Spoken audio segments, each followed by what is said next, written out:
permettre à la philosophie dogmatique socratique d'advenir, de rompre définitivement avec le matérialisme, même s'il s'agit moins de rejeter le matérialisme que de l'assimiler et le dépasser. En effet, face à ce matérialisme, que l'on appellera désormais justement présocratique, Parménide occupe une place charnière entre Héraclite et Platon.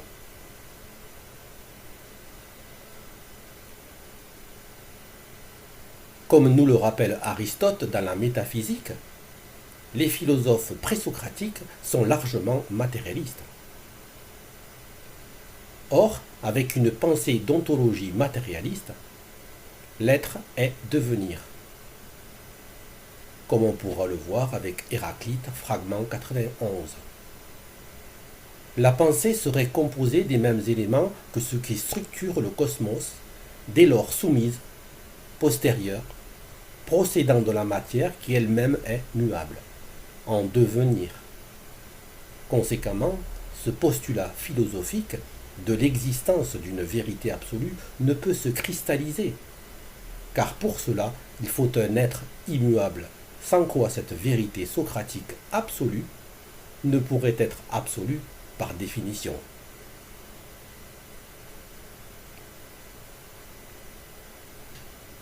C'est ce qui devient possible avec Parménide, fragment 2. L'être est, le non-être n'est pas. Cela induit, comme nous le verrons, que l'être est dès lors immuable. Alors, la pensée peut avoir accès à l'immuable, à l'absolu, au non-mouvement. Elle pourrait alors quitter l'être en devenir pour l'être en tant qu'il est. Il y aura donc, selon nous, un geste parménidien. Parménide, poème, fragment 3. La pensée et l'être sont une même chose. Que Platon d'ailleurs tentera de dépasser dans son ouvrage Le Parménide.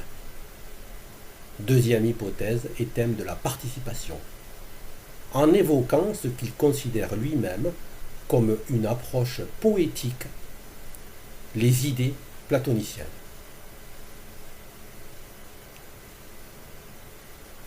En effet, pour Platon, cela pourrait permettre d'inverser le rapport entre l'être et la pensée.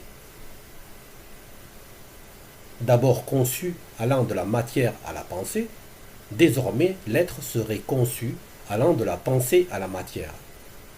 Et au-delà de l'identité suggérée par Parménide entre la pensée et la matière, admettre une primauté de la pensée sur la matière.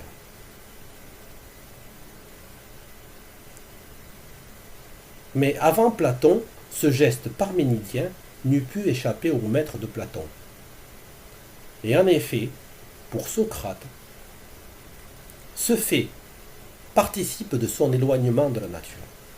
La pensée devient originelle, immatérielle, spirituelle.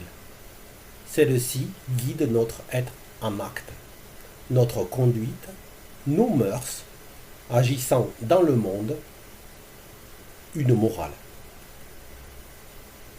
Ce postulat de vérité absolue sera donc moral et peut se résumer en ces termes sous la plume de Platon dans la République, livres 6 et 7, le souverain bien.